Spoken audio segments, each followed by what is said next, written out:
नमस्कार। प्रज्ञा TV network की ओर से आपका बहुत बहुत अभिनंदन, बहुत बहुत स्वागत है।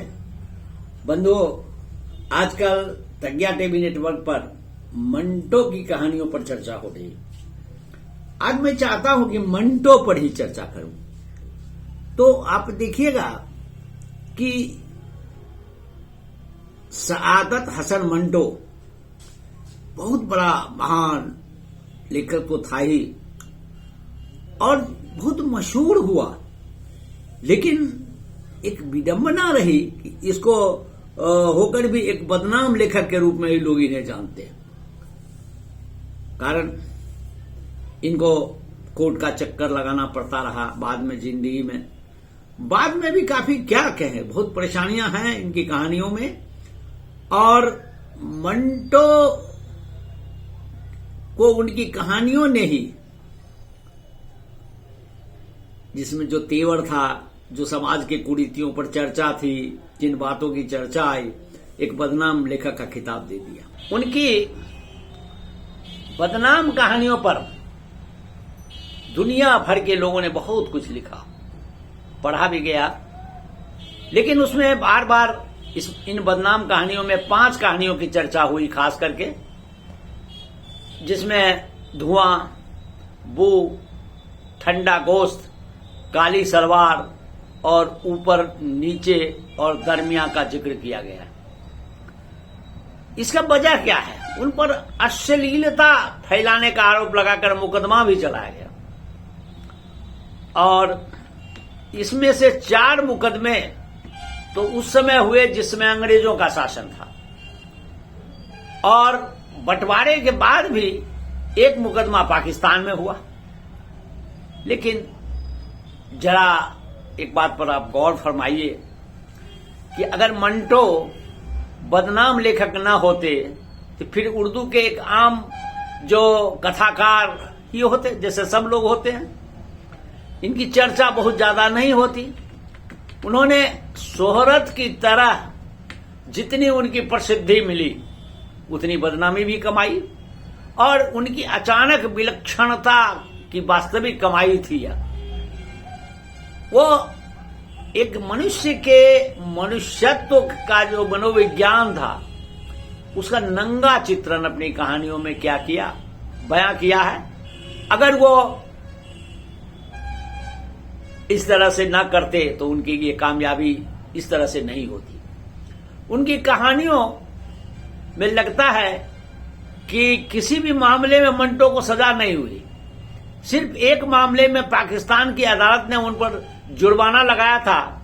इसे भी एक विडंबना ही कहिए कि मंटो सभ्यता और संस्कृति के ठेकेदारों की नजर में जहां एक तरफ समाज के लिए मुजरिम थे, वहीं दूसरी इसी सभ्य समाज की बनाई गई अदालतों में वो सिर्फ समाज की सच्चाइयों, बिल्कुल जो सही सच्चाई था, उसको लिखने वाले ये कथाकार हुए।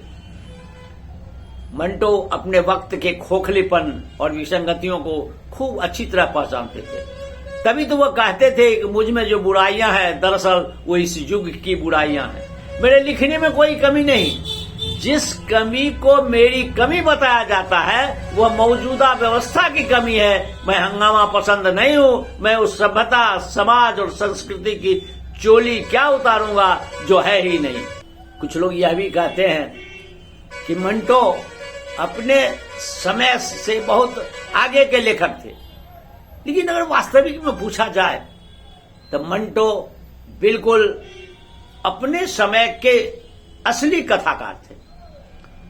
उनकी अहमियत को बस वाजिब तरीके से पहचानना और मान देना शुरू किया है पिछले 10 साल से उनकी कहानियों को सही पहचान मिली। इसकी वजह है कि उनकी कहानियों के जो विषय उस दौर में मौजूद थे, लेकिन अब आकर कहीं ज्यादा प्रासंगिक लगने लगे हैं। औरत मर्द के रिश्ते, दंगे और भारत विभाजन का बंटवारा जैसी समस्या एक अलग ही अंदाज में उन्होंने उनके कहानियों में ये मौजूद मिलते हैं। उनकी कहानियों की वो औरतें जो उस वक्त भले ही कितने भी अजीब लगे, लेकिन वे वैसी ही थी जैसी एक औरत सिर्फ एक इंसान के तौर पर हो सकती है। आजकल जब हम स्त्रीवादी लेखन और विचार के कई विभिन्न आयामों को सामने ला रहे हैं, तब मंटो की वह औरतें खूब याद आ रही और इसी बहाने मंटो की भी। लेकिन इसके बावजूद मंटो की औरतें को किसी खांचे में फिट करना बहुत मुश्किल हो रहा है। अपनी कहानी की औरतों के बारे में खुद मंटो कहते हैं कि मेरे पड़ोस में अगर कोई महिला हर दिन अपने पति से मार खाती है और फिर उसके जूते साफ करती है तो मेरे दिल में उसके लिए जरा भी हमदर्दी पैदा नहीं होती। लेकिन जब मेरे पड़ोस में कोई महिला अपने पति से लड़कर और आत्महत्या की धमकी देकर सिनेमा देखने चली जाती है और पति को 2 घंटे परेशानी में देखता हूं तो मुझे बड़ी हमदर्दी होती है। मंटो जिस सूक्ष्मता के साथ औरत मर्द के रिश्तों के मनोविज्ञान को समझने में सफलता हासिल की है, या जो पाठकों को समझाते हैं, उसे लगता है कि उनके अंदर एक मर्द के साथ एक औरत भी जिंदा है। उनकी कहानियों में जुगुप्साएं पैदा करती है और अंत में एक करारा तमाचा मारती है और फिर आप पानी पानी हो जाती है। एक यहूदी औरत जिसका नाम मोजिल है, उसकी कहानी है। वो एक पड़ोस में रहने वाले एक सिख त्रिलोचन को से मोहब्बत हो जाती है। वह उससे शादी करना चाहता है, लेकिन वो यहूदी औरत उससे शादी नहीं करती। उसे लगता है कि वो सिख उसके हिसाब से खुले मिजाज का नहीं और मजहबी है। इस तरह एक दूसरी लड़की उनकी ही बिरादरी की मिल जाती है और उसे सगाई कर लेता है। तभी दंगा भड़कता है और उसकी मंगेतर दंगे में फंस जाते हैं। जिस मोहल्ले में वो रह रही होती है वहां दंगे के बाद कर्फ्यू लगा दिया जाता है। मोजिल उसे लेकर उस मंगेतर को बचाने के लिए उसके मोहल्ले में जाती है। वो अपना गाउन अपने मंगेतर को पहना देती है ताकि उसके मंगेतर एक यहूदी जान पड़े और उन दोनों को वहां से भागने को कहती है। वो खुद दंगाइयों की भीड़ के सामने बिना कपड़ों के नंगे आ जाती है और दंगाइयों का ध्यान उसकी तरफ हो जाए। तभी वो सीढ़ियों से गिर जाती है और लहूलुहान हो जाती है। सरदार अपनी पगड़ी से उसके नंगे जिस्म को ढकने की कोशिश करता है, लेकिन मोजिल उसकी पगड़ी को फेंकते हुए कहती है, ले जाओ इसको, अपने इस मजहब को।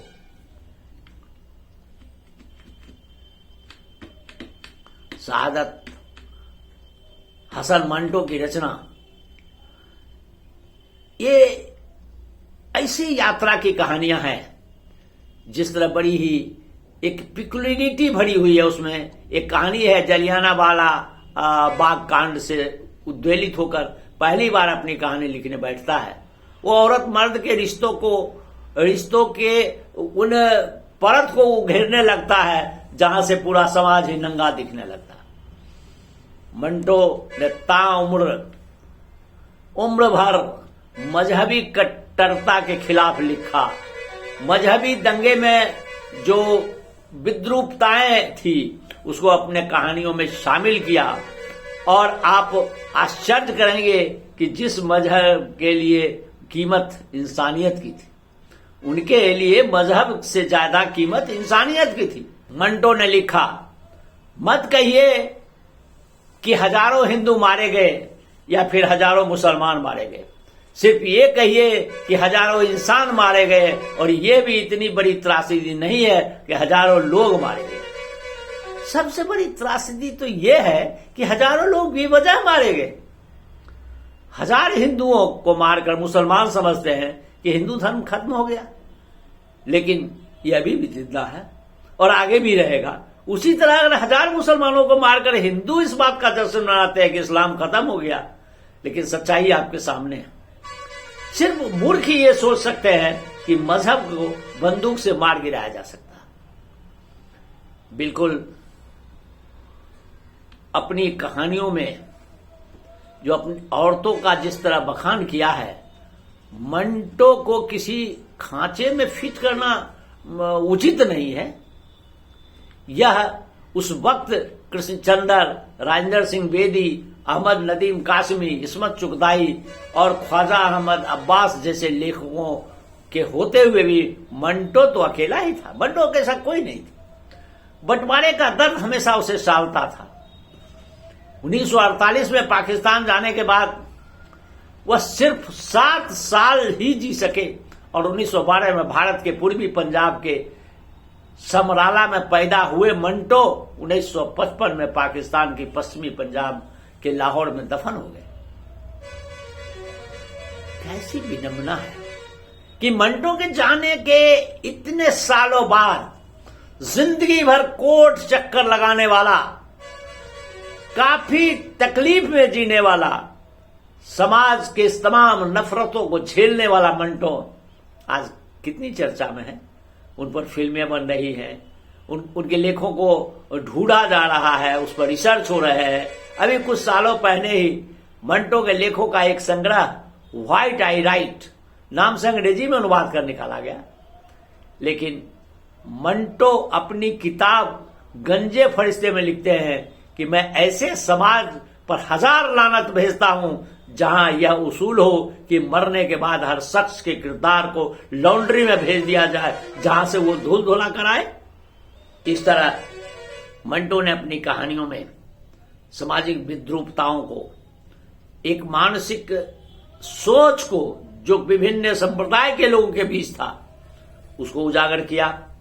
स्त्री पुरुष संबंधों और उनके अंदर होने वाले विसंगतियों पर एक मनोवैज्ञानिक रूप से विश्लेषण किया, जो एक सच्चाई है और इस सच्चाई को हम नकार नहीं सकते। और आज शहादत हसन मंटो को मैं एक बार फिर से नमन करता हूं और उनकी कहानियों को आज भी प्रासंगिक है, उनकी कहानियों को आज भी हम उचित स्थान दे रहे हैं। ये बड़ी प्रसन्नता की बात है। इन्हीं शब्दों के साथ मैं अपने इस लेखक को यानी शहादत हसन मंटो जी को अपनी श्रद्धांजलि प्रेषित करते हुए एक बार फिर से नमन करता हूं। धन्यवाद।